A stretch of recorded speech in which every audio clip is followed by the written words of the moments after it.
ধূমপান স্বাস্থ্যের পক্ষে ক্ষতিকর, এতে কর্কট রোগ হয়। Smoking is injurious to health, it causes cancer. অপূর্ব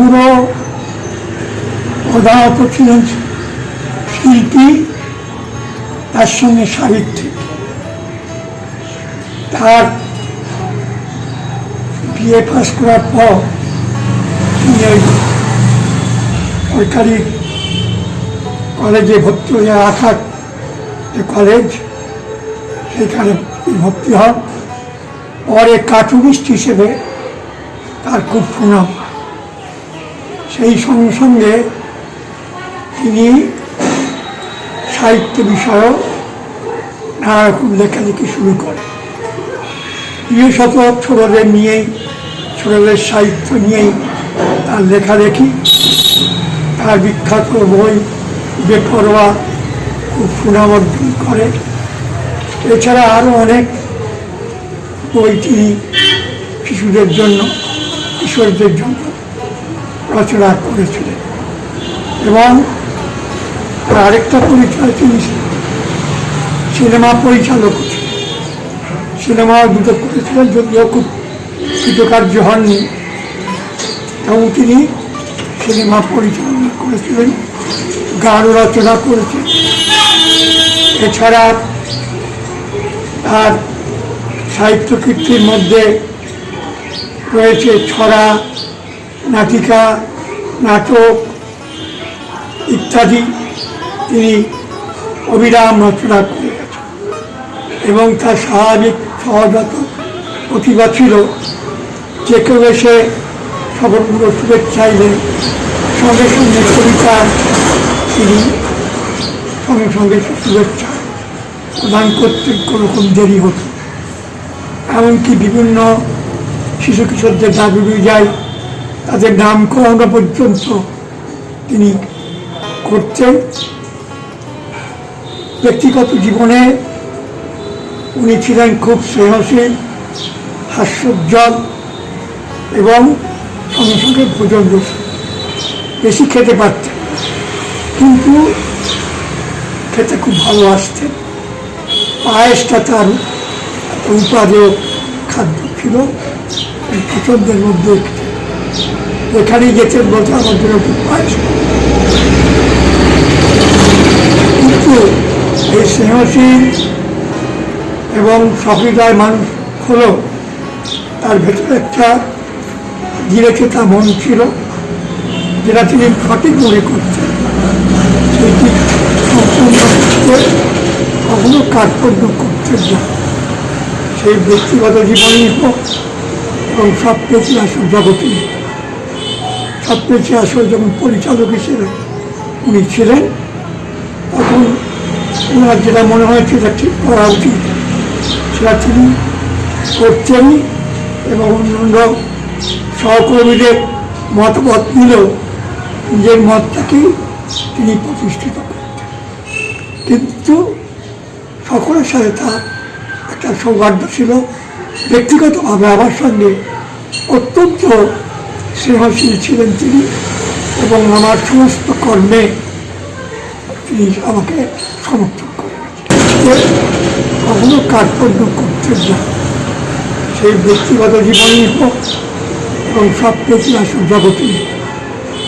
স্বপ্নেছি আসল যখন পরিচালক হিসেবে উনি ছিলেন, তখন ওনার যেটা মনে হয়েছে এটা ঠিক করা উচিত, সেটা তিনি করতেনই। এবং অন্যান্য সহকর্মীদের মতামত নিলেও নিজের মতটাকেই তিনি প্রতিষ্ঠিত করতেন। কিন্তু সকলের সাথে তার একটা সৌহার্দ্য ছিল। ব্যক্তিগতভাবে আমার সঙ্গে অত্যন্ত স্নেহশীল ছিলেন তিনি, এবং আমার সমস্ত কর্মে তিনি আমাকে সমর্থন করেন। এই অসামান্য ব্যক্তি, যিনি বাংলার গর্বকে বিশ্ব দরবারে স্থান দিয়েছেন, তিনি 9 কার্তিক 1301 বঙ্গাব্দে 27 অক্টোবর 1902 সালে পূর্ববঙ্গে ময়মনসিংহ জেলার টাঙ্গাইল মহকুমায় সাঁকরাইল গ্রামে ভূমিষ্ঠ হন নিয়োগী পরিবারে। স্বপন বুড়োর আসল নাম অখিল নিয়োগী। 1945 সালে যখন তিনি পাত্তারির দায়ভার গ্রহণ করেন, তখন তিনি স্বপন বুড়ো ছদ্মনাম নিয়ে লিখতে শুরু করেন। প্রাথমিক পর্যায়ে কিছুটা পড়াশোনা ওপার বাংলায়, তারপর স্কটিশ চার্চ কলেজিয়েট স্কুল থেকে ম্যাট্রিক এবং সিটি কলেজ থেকে আইএসসি পাশ করে সরকারি আর্ট কলেজে ভর্তি হন ও ডিগ্রি নেন। শিক্ষক হিসেবে পেয়েছিলেন অবনীন্দ্রনাথ ঠাকুরকে। তখনই শিশুসাথী পত্রিকায় তার ধারাবাহিক উপন্যাস বেপরোয়া প্রকাশিত হয়। আর্ট কলেজের ছাত্র থাকাকালে আর্টিস্ট ওয়েলফেয়ার সোসাইটির প্রতিষ্ঠাতা সম্পাদক ছিলেন। সোসাইটির পক্ষ থেকে চিত্রা নামে একটি পত্রিকা প্রকাশ করা হতো। কমার্শিয়াল আর্টিস্ট এবং কার্টুনিস্ট হিসেবে অখিল নিয়োগী কর্মজীবন শুরু করলেও তিনি ছিলেন বহুমুখী প্রতিভার এক অভূতপূর্ব নিদর্শন। বাংলা চলচ্চিত্রের সঙ্গে অঙ্কন শিল্পী হিসেবে তার প্রথম যোগাযোগ। পরবর্তীকালে গীতিকার, নির্দেশক, অভিনেতা প্রভৃতি ভূমিকায় তাকে দেখা গিয়েছে। রবীন্দ্রনাথের জীবদ্দশায় পশ্চিমবঙ্গ সরকারের প্রযোজনায় শ্রীনিকেতনের উপর যে তথ্যচিত্র তৈরি হয়, তিনি তার চিত্রনাট্যকার ছিলেন। মুক্তির বন্ধন এ ছবিটি তিনিই পরিচালনা করেন। তখনও অবধি সাহিত্যিক মনোভাবাপন্ন চেতনার সেরকম বিকাশ না ঘটলেও সম্পাদক হিসেবে তার অকল্পনীয় মেধার দরুন কুড়িয়েছেন অসংখ্য মানবীয় প্রশংসা ও উল্লাস। সম্পাদনার প্রথম যুগে তার ঝুলিতে ছিল খেয়া, ছোটদের মাসিক পত্রিকা, যার প্রতিষ্ঠাতা তিনি স্বয়ং। অবসরকালে তিনি নিজেকে কর্মবিমুখ না রেখে সম্পাদনা করেছেন সোনারকাঠি পত্রিকা। This person, who was one of them who facilitated Bengali language to become the greatest among all other languages at the World Forum, born on 27th October 1902 in East Bengal's Mymensingh district in Tangail subdivision in Sakrail village at Niyogi family. The real name of Swapon Buro was Akhil Niyogi. When he started editing Pattari at 1945, he taken Swapon Buro pen name and began his new journey. Little bit of his primary education happened in East Bengal, though he completed his matriculation from Kolkata Scottish Church Collegiate School and ISc from City College. And after primary and higher secondary education, he pursued a degree from Kolkata Government Art College. He got teachers like Abanindranath Tagore. In that point of time, in Shishu Sathi magazine, his Beparwa novel was successfully published. In his initial years in art college, he established and became secretary of Artist Welfare Society. Under this society, a magazine called Chitra was manifested. Though the inception of his career as a commercial artist and cartoonist, but he was a splendid example of versatile talent. As a painter, he established a connection with Bengali cinema. Afterwards, he became a prominent figure, though not so popular, as lyricist, director and also actor. He also became screenplay writer of the documentary on Sriniketan under the production of West Bengal government when Gurudev Rabindranath Tagore was alive. He directed Muktir Bandhan at 1945, Kirtiman, and a documentary called Ghat Shila Shibir. Though in that point of time his literary consciousness was not so much flourished, but as an editor his unimaginable talent successfully collected love and respect from people of every ages. In his editing career, first he edited Khia as a monthly children's magazine. After his retirement, he don't want to become a work adverse, started editing a magazine called Sonar Kathi. স্বপনগুলোর খুব প্রতিষ্ঠিত বিখ্যাত লোক, তাদের সম্বন্ধে ছোটবেলায় একটা সমীহ এবং কৌতূহল থাকে, মানুষটি দেখতে কেমন, তার আচরণ কেমন ইত্যাদি। স্বপনগুলো সম্বন্ধে প্রথম আমি তার একটি কিশোর উপন্যাস করে খুব আপ্লুত হয়েছিলাম। বইটার নাম অঙ্ক থেকে পদ্ম জাগে। তারপরে ওর সঙ্গে খুব ঘনিষ্ঠ হওয়ার সুযোগ পাইনি। যখন ক্লাস 8-এ পড়ি, স্কুলে পুরস্কার বিতরণের অনুষ্ঠান হবে, প্রশ্ন উঠল প্রধান অতিথি কাকে করা হবে। আমি প্রস্তাব করলাম স্বপন গুরু। সবাই মেনে নিল। 1952 সাল। তখন বললো যে তুমি ব্যবস্থা করতে পারবে? হ্যাঁ, আমাকে ওর বাড়ি চিনি, ওকে রাজি করানো, ওকে নিয়ে আসে, আমি ব্যবস্থা করতে পারবো। সেই প্রথম পাশাপাশি বসে কিছুক্ষণের প্রায়। তারপরে শুনেছি উনি অনেক প্রতিভা ভেতরে ছিলেন, ভালো ছবি আঁকতেন, চিত্র পরিচালনা করেছেন, শিশু সাহিত্যিক ছিলেন এবং সাংস্কৃতিক মহলে ওর একটা জনপ্রিয়তা এবং ভালো প্রতিষ্ঠা ছিল, যেটার পরিচয় আমরা পেতাম কোনো উৎসবে, বার্ষিক উৎসবে ওর ডাকে কলকাতার সমস্ত বড় বড় শিল্পীরা গান শুনেছেন। রাজনৈতিক নেতা কাশ্মীর থেকে শেখ আবদুল্লাহ পর্যন্ত আমাদের অনুষ্ঠান উদ্বোধন করতে এসেছেন এবং যখন প্রদর্শন নিয়েছে বার্ষিক উৎসবে, তখন আমরা ভলান্টিয়ার আমার পাশে বসে আছেন উদয় শঙ্কর মহাশয়, কল্পনা করতে পারি না। এইভাবে ওকে দেখেছি, জেনেছি, তো ঘনিষ্ঠভাবে মেশার সুযোগ হয়নি, কিন্তু শ্রদ্ধা করার মতন তার সঙ্গে অনেক কিছু বিভিন্নভাবে জানতে পেরেছি। স্বপন বুড়ো শুধুমাত্র একটি ছদ্মনাম নয়, বাঙালি শিশুদের জীবনের এক আবেগ প্রণোদিত অহংকার, যিনি যুগের পর যুগ মানুষকে আকৃষ্ট করেছেন, বিশেষ করে শিশু কিশোর পাঠকদের। তার দুর্দান্ত লেখনী ও শিশু কিশোরদের মানুষ গড়ার কাণ্ডারি হিসেবে তিনি একজন মহামানুভব আদর্শ। সাহিত্যিক ও সাংবাদিক হিসেবে যেমন অপূরণীয় অন্তহীন খ্যাতি সঞ্চয় করেছেন এবং পশ্চিমবঙ্গ সরকারের দ্বারা 1988 খ্রিস্টাব্দে বিদ্যাসাগর পুরস্কারে ভূষিত হয়েছেন, তেমনি সৃষ্টি করেছেন শিশুদের শারীরিক, মানসিক ও বৌদ্ধিক চেতনা বিকাশের মঞ্চ হিসেবে সপ্পেয়েছির আসরের মতো শিশু কিশোর কেন্দ্রীভূত সংগঠন। স্বপন বুড়ো বহু যুগ ধরে ছিলেন অতীব বিখ্যাত বাংলার দৈনিক পত্রিকা যুগান্তরের সাময়িকীর পাতার শিশুদের বিভাগ ছোটদের পাত্তারের সম্পাদক। সেই সাহিত্যিক স্বপন বুড়োকে নিয়ে আজ আমরা আলোচনা করব।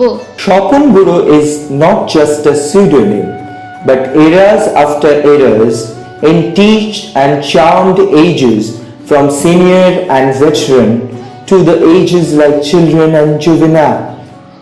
His timeless and indomitable writing skills and being a leading figure of the atelier and workshop of making children and juvenile a good person, a better human being.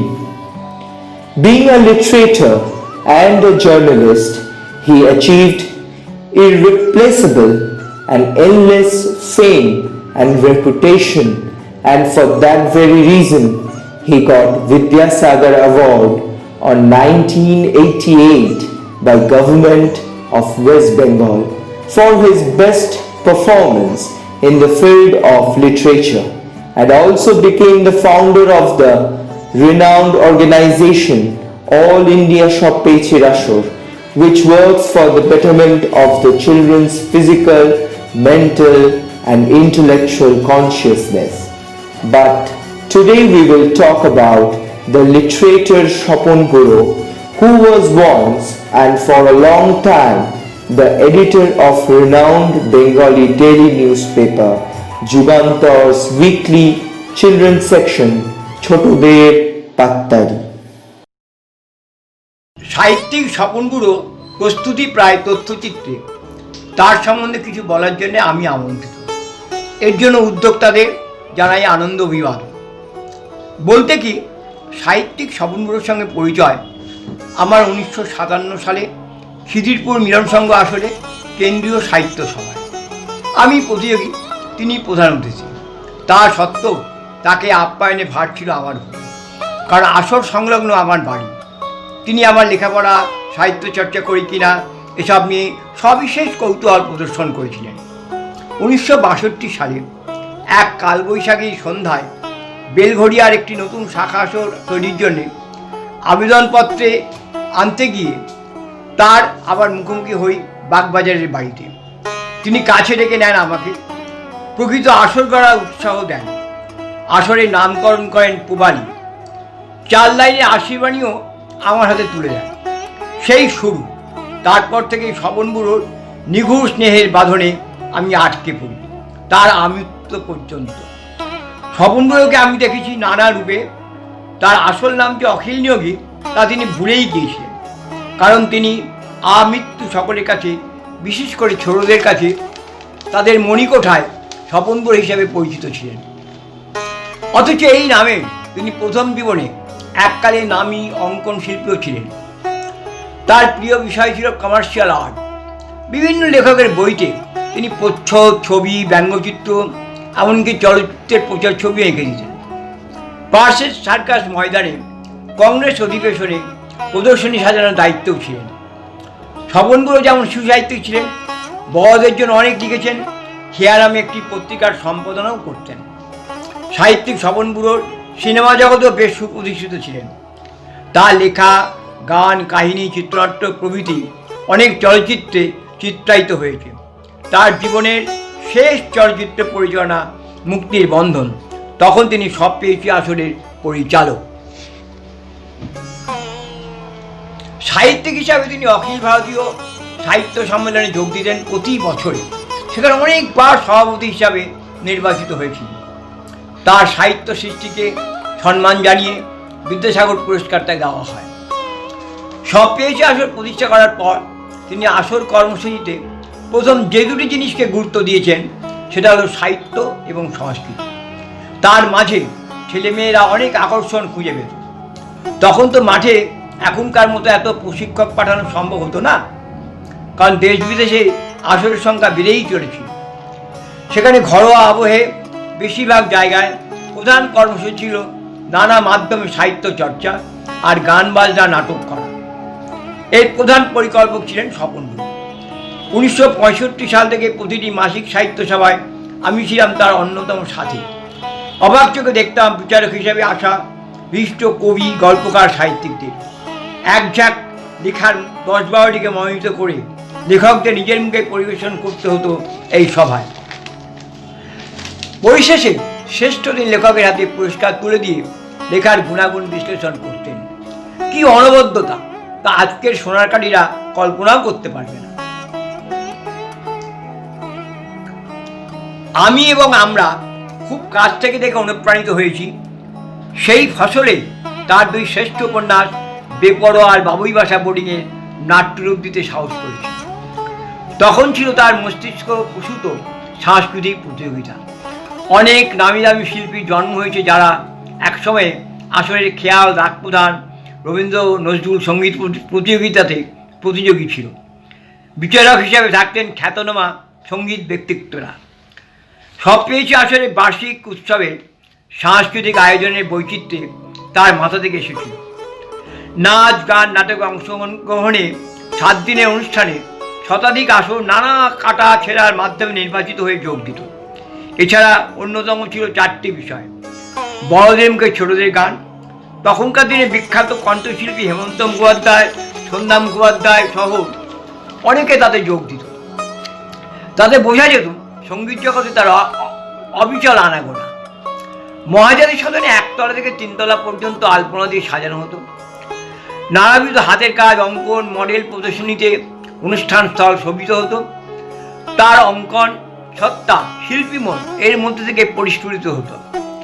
দেশ বিদেশের ছেলেমেয়েরা এই উৎসবে যোগ দিয়ে দেখিয়ে দিত সব পেয়েছে আসল জাতি ধর্ম নির্বিশেষে একতার মিলন কেন্দ্র।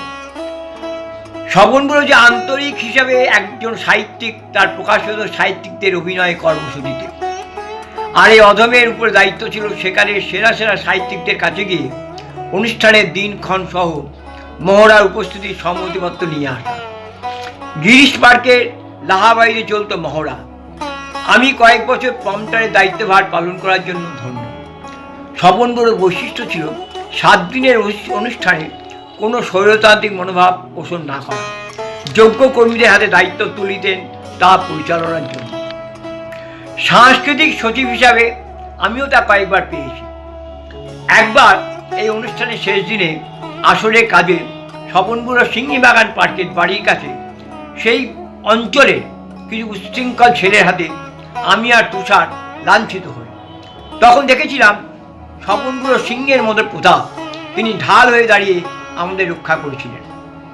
তার সঙ্গে অনেক আসরের অনুষ্ঠানে গিয়েছি। একবার উত্তরবঙ্গের জলঢাকার সুখেন্দুদার আসরের উৎসবে যাওয়ার সুযোগ হয়েছিল। তখন ফারাক্কা ব্রিজ হয়নি, স্টিমারে যেতে হতো ওপারে দার্জিলিং মেল ধরতে। সেই স্টিমারে দেখেছিলাম তার অভিভাবকত্ব। তার আনা খাবার আমার জন্য একটি পাতে সযত্নে সাজিয়ে দিয়ে বলেছিলেন, আমি থাকতে অন্য খাবার কেন খাবে। ভোরবেলায় ট্রেন যখন শিলিগুড়িতে এসে থামল, তখন দেখি নামার দরজার সামনে কত লোক। পরে শুনি তারা সবাই শিশুসাহিত্যিক ছোটদের পাত্তার এই স্বপন বুড়োকে এক ঝলক দেখতে এসেছে। জল ঢাকাতেও ছেলেপুলেরা ছিল অধীর আগ্রহে তাকে দেখার জন্য, তার কথা শোনার জন্য। স্বপন বুড়োকে নিয়ে বলতে গেলে অল্প পরিসরে বলা যায় না, কারণ তার জীবনের কর্মোধ্যায় ছিল বিচিত্রধ্বনি, বিচিত্ররূপী। সাহিত্যিক স্বপন বুড়োর শ্রেষ্ঠ সাহিত্য সাধনা সব পেয়েছিল, যেখানে অনেক শিশু, অনেক কর্মী মিলে মিশে অনেক চরিত্র তৈরি করেছে, অনেক সাফল্য কাহিনীকে তুলে ধরেছে। তিনি আজ আমাদের মধ্যে নেই। তার এই অসম্পূর্ণ সাধনা ভাবনা আমাদেরকে প্রসারিত করে জন্ম দিতে হবে দেশ কাল জয়ী এক নতুন সাহিত্য ইতিহাসকে। স্বপন বুড়োকে জানাই আমার সশ্রদ্ধ প্রণাম। শুভম সফিয়া। ওনার সৃষ্টি লেখনীর মধ্যে রয়েছে 3টি বড় উপন্যাস, বেপরোয়া, বাবুইবাস বোর্ডিং ও কিশোর সংকল্প, এবং অজস্র ছোট গল্প, কবিতা, গান, চিঠিপত্র এবং শুভেচ্ছা বাণী দিতেন ছোট ছড়ার সাহায্যে। ওনার উল্লেখনীয় 7টি বই বাবুইবাসার বোর্ডিং, বেপরোয়া, স্বপন বুড়োর গল্প, কিশোর সংকল্প, স্বপন বুড়োর সেরা গল্প, নানা রঙের গল্প ও রং বেরঙের গল্প, এবং একটি রচনার সমগ্র সম্পাদনা করেন নিমাই গোড়াই লালমাটি প্রকাশনার মাধ্যমে। স্বীকৃতিস্বরূপ উনি 1952 সালে ভিয়েনাতে আন্তর্জাতিক সম্মেলনে ভারতের প্রতিনিধিত্ব করেন এবং জয়পুরে অনুষ্ঠিত বঙ্গ সাহিত্য সম্মেলনে শিশু সাহিত্য সভার সভাপতি হন। 1988 সালে তিনি পশ্চিমবঙ্গ সরকার প্রদত্ত বিদ্যাসাগর পুরস্কারে ভূষিত হন। ওনার মৃত্যু 9 ফাল্গুন 1399 বঙ্গাব্দে 21 ফেব্রুয়ারি 1993। আন্তর্জাতিক ভাষা দিবসে শিশু সাহিত্য জগতে তাঁর সৃষ্ট অসংখ্য উপহার দিয়ে পরলোক গমন করেন।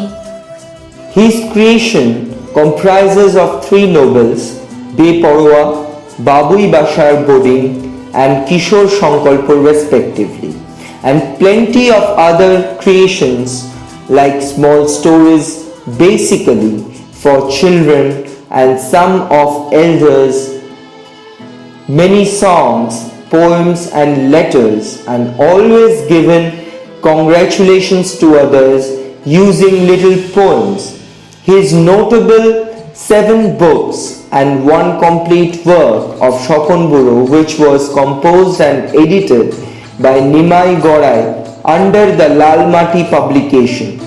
In recognition of his dedication and devotion for his work, in 1952 he represented as a delegate of India to the International Children Conference, and also in Bongo Literary Conference in Jaipur he became its president too. On 1988 he received Vidyasagar Award from Government of West Bengal. He died on 21st February 1993 at Antarjatik Bhasha Divas. গুরুকে প্রথম দেখি 1953 সালে রক্তরবি সব পেয়েছি আসরের হয়ে আবৃত্তি প্রতিযোগিতায় বাগবাজার স্ট্রিটে অংশগ্রহণ করার সময় বড়রা দূর থেকে আমাকে দেখিয়ে দিয়েছিল যে উনি স্বপন গুরু। মূল কেন্দ্রের কর্মীরা কাজ করে চলেছে, উনি ওনার চেয়ারে বসে নানা রকম পরামর্শ দিচ্ছিলেন। আমরা অশোকনগরে থাকি অনেক দূর কলকাতা থেকে, ফলে নিয়মিত ওনাকে দেখার আমাদের সুযোগ হতো না। তবে মঙ্গলবার 5 তারিখ আমরা নিয়মিত পড়তাম, আমাদের আসর থেকে পড়ানো হতো। সেখানে ছোটদের উদ্দেশ্যে নানান রকম খবর এবং নানান কথা উনি যা বলতেন তা খুবই শিক্ষামূলক ছিল।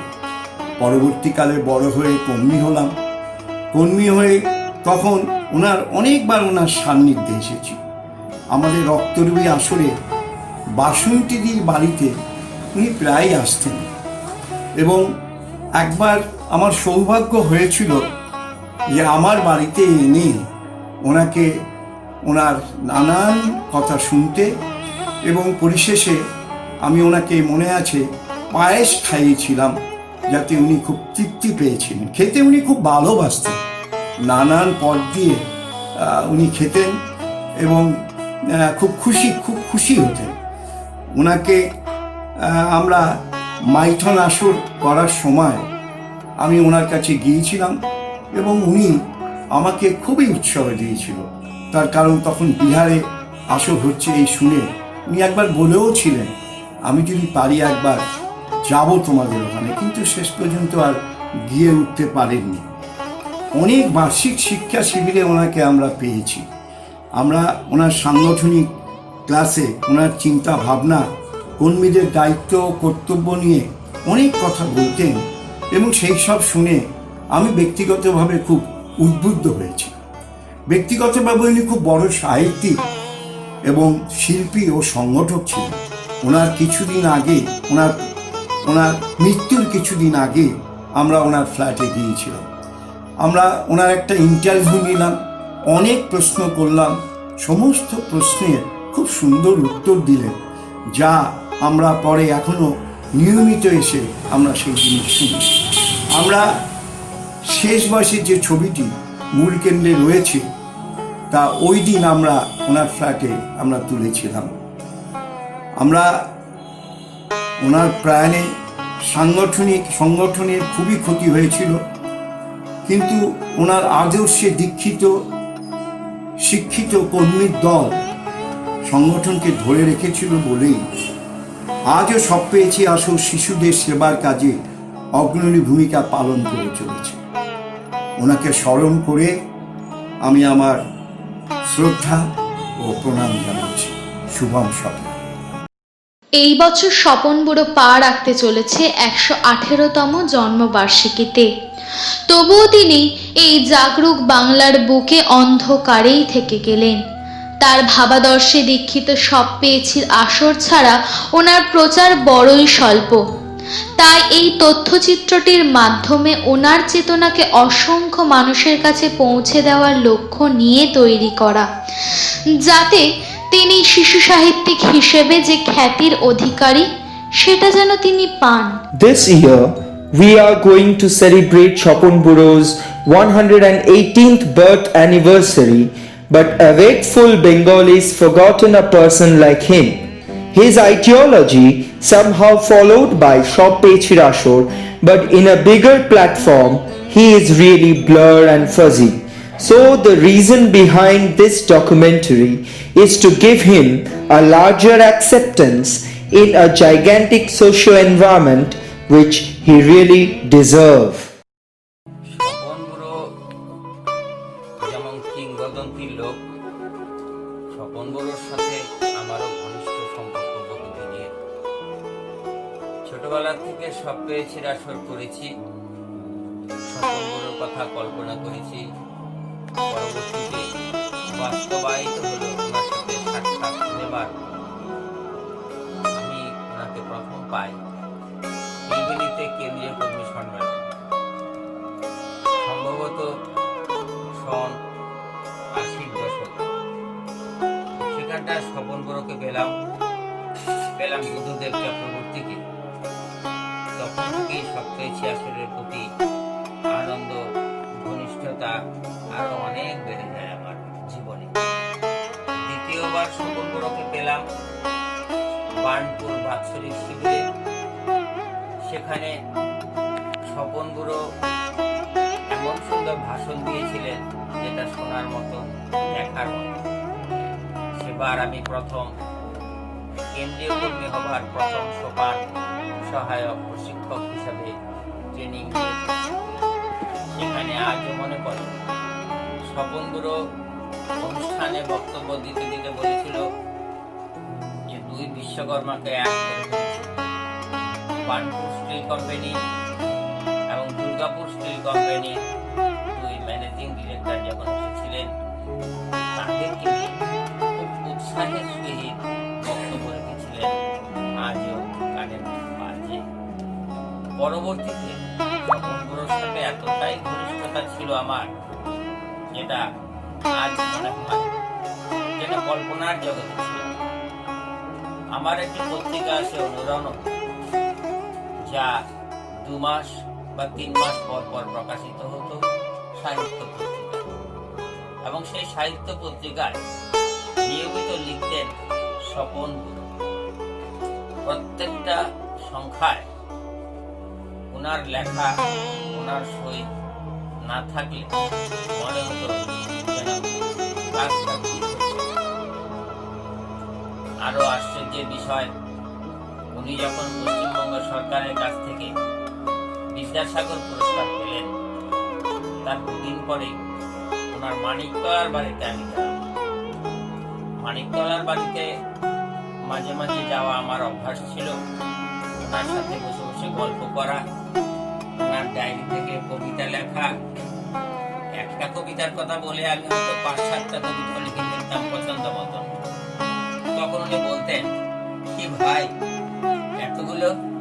তখন বলতাম যে আমি বহুদিনের তো, কি করে একটা একটা করে নেব, গুছিয়ে নিলাম কয়েক মাসের উপর। উনি হাসতেন, বলতেন, ঠিক আছে নিয়ে যাও, আমি সই করে দিচ্ছি, দেখো। খুব মজা লাগতো। তখন বুঝতে পারিনি স্বপন বুড়োর গুরুত্ব অত। কিন্তু এখন চিন্তা করছি, স্বপন বুড়ো শুধু স্বপন বুড়ো নয়, স্বপন বুড়ো সত্যি স্বপ্নের। স্বপন বুড়োর বাড়িতে গেলাম বিদ্যাসাগর পুরস্কার পাওয়ার পর। উনি যথেষ্ট পরিমাণ মিষ্টি খাইয়েছিলেন আমাকে। আমি বলেছিলাম, এত মিষ্টি কি করে খাবো?